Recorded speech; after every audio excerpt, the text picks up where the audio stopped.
Okay, so may magpapacheck guys, yan o. And titingnan natin kung pasado ang root.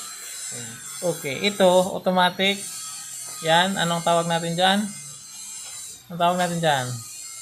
So, nagtulo na siya. So, burn through na siya. Dapat din nyo na siya pinagpatuloy. Ano? So, ula na siya. O, ito, walang tunaw yan. O. Ayan. Walang tunaw. Yan, o. Hang haba pati. So, dapat at least overall 25 mm lamang. O, yan, nagtulo na naman. May tulo ka. 25 mm nga rin siya. Ang haba ng at least defects natin, in general siya, accumulated. Ano? So, ito, wala na. Ang haba na, simula dito hanggang doon.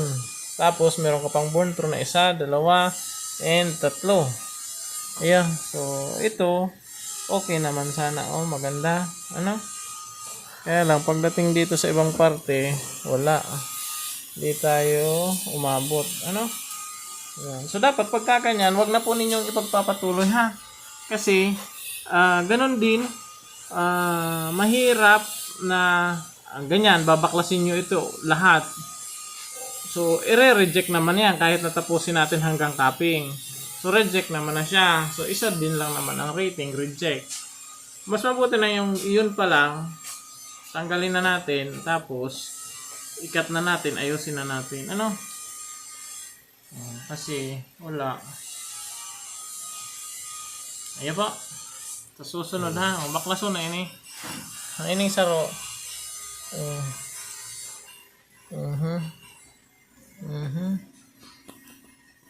Muntik na.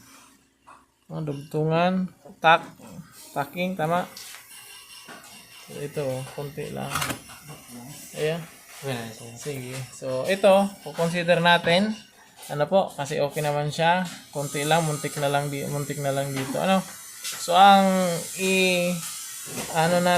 i-watch natin maigi is na hindi mag-sag o tulo siya. Yan po. Tapos yung ating mga undercut, ano? Yan. So kung arog lang kaya na pantay, okay yan, good yan. Ito hindi nag-penetrate na medyo sakbak. So may tolerance naman yan hanggang 1 to 2 mm. Ayan po. So wag lang sumobra. Pag sumobra, so reject na siya. So pagpapatuloy ito hanggang capping. Ito lang, watchful lang tayo ha. Baka tayo. Burn to